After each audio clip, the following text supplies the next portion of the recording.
श्री शिवाय नमस्तुभ्यम। हर हर महादेव। पंडित प्रदीप जी मिश्रा द्वारा श्री पवित्र शिव महापुराण कथा ओमकारेश्वर में 9 जून से लेकर 15 जून 2024 तक चलेगी। ये 7 दिवसीय शिव महापुराण कथा है जो आस्था फेसबुक और यूट्यूब के माध्यम से लाइव देखी जा सकती है। कथा का समय है दोपहर को 1 बजे से 4 बजे तक। 13 जून 2024 5वें दिन की कथा पूर्ण हो चुकी है। यदि किसी कारणवश आप आज की कथा नहीं सुन पाए हो तो पूरी कथा का रसतत्व आपको इस छोटे से वीडियो के माध्यम से प्राप्त होने वाला है। गुरुजी ने कथा में कुल मिलाकर 10 उपाय पत्र और उपयोगी जानकारियाँ दी है। सभी की जानकारी आपको इस वीडियो के माध्यम से प्राप्त होगी। आइए शुरू करते हैं।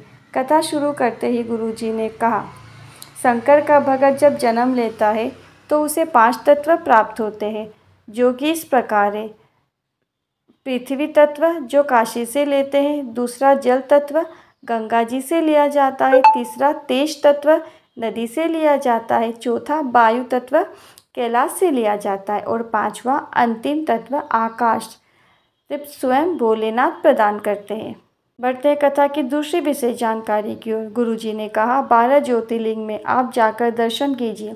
शंकर भगवान के मंदिर के बाहर आपको नंदी मिलेंगे, पर केवल 12 ज्योतिर्लिंग में से केवल ओमकारेश्वर ऐसा ज्योतिर्लिंग है जहाँ नंदी के साथ उनकी देवी भी विराजमान होकर उनकी आराधना करती है। नंदी के साथ उनकी देवी भी भगवान शंकर की सेवा करती है, भगवान शंकर की सेवा में लीन रहती है। बढ़ते हैं कथा की तीसरी विशेष जानकारी की ओर। गुरुजी ने कहा, पुलिस चोर को पहचान जाता है, उसी तरह भोलेनाथ अपने भक्त को पहचान जाते हैं और गुरु अपने शिष्य को पहचान जाते हैं। ओमकारेश्वर भी हजारों लाखों लोग आते होंगे। क्या सभी शंकर के भगत हैं? अगर नदी के घाट में बैठकर व्यसन कर रहे हो, नशा कर रहे हो, तो आप भोलेनाथ के भगत नहीं हो सकते, क्योंकि भोलेनाथ ने ना कभी नशा किया है ना ही करने की सलाह देते हैं। बढ़ते कथा की चौथी विशेष जानकारी की ओर। गुरुजी ने कहा, गंगा का स्नान, यमुना जी का पान और नर्मदा जी का दर्शन मात्र व्यक्ति को मोक्ष प्रदान कर देता है। बढ़ते हैं कथा की 5वीं विशेष जानकारी की ओर। राजकुमारी जी पत्र लेकर आए। विवाह को 20 वर्ष हो गए थे। IVF कराया पर संतान का सुख प्राप्त नहीं हुआ। फिर मेरी माँ ने कहा, आपकी कथा के बारे में बताया, कथा सुनने को कहा, मंदिर जाने को कहा।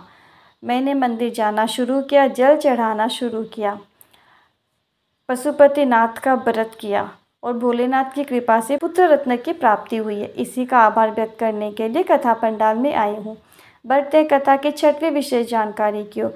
सीमा यादव जी पत्र लेकर आई। शादी को 20 वर्ष हो गए थे।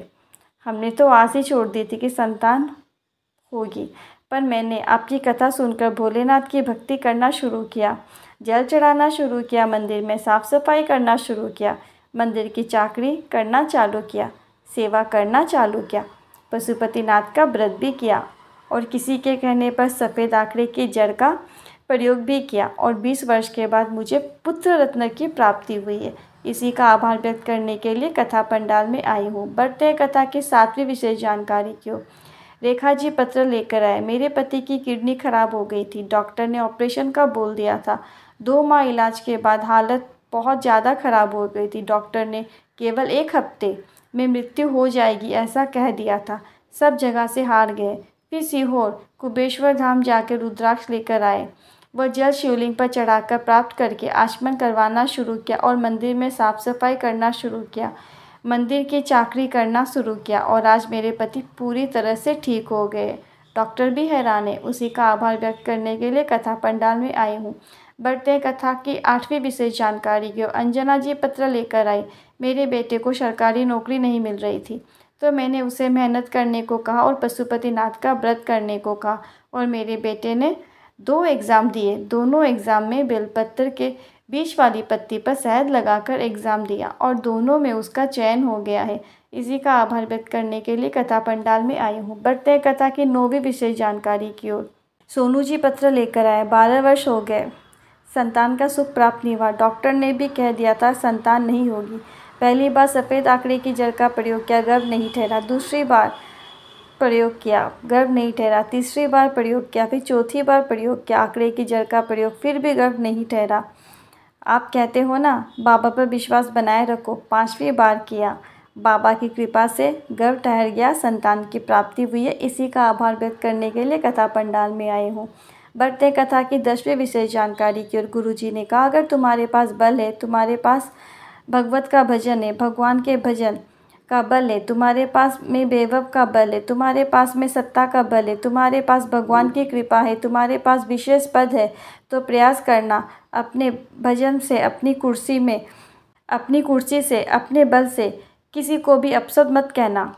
गुरुजी ने कहा, किसी को बद्दुआ मत दो, किसी को आड़ा टेढ़ा मत बोलो, हो सके तो किसी को आशीर्वाद दो, कल्याण करो। अपनी वाणी से हमेशा दुनिया का कल्याण करने की सोचना, क्योंकि वाणी ऐसी बोलिए मन को आप खोए, पर आज का ज़माना है वाणी ऐसी बोलिए कि जम के झगड़ा होए। ये विशेष लाइन गुरुजी ने बताई। आज आपको कैसी लगी? गुरुजी ने जो लाइन बताई, हमेशा प्राय वो ये लाइन बताते रहते हैं। आज की कथा का सार बस इतना ही। मेरे द्वारा दी गई जानकारी जरा भी हेल्पफुल लगी हो तो कमेंट में हर हर महादेव लिखकर दूसरों के साथ ये वीडियो ज़रूर शेयर करें। फिर मिलती हूँ नई वीडियो के साथ, तब तक के लिए श्री शिवाय नमस्तुभ्यम, हर हर महादेव।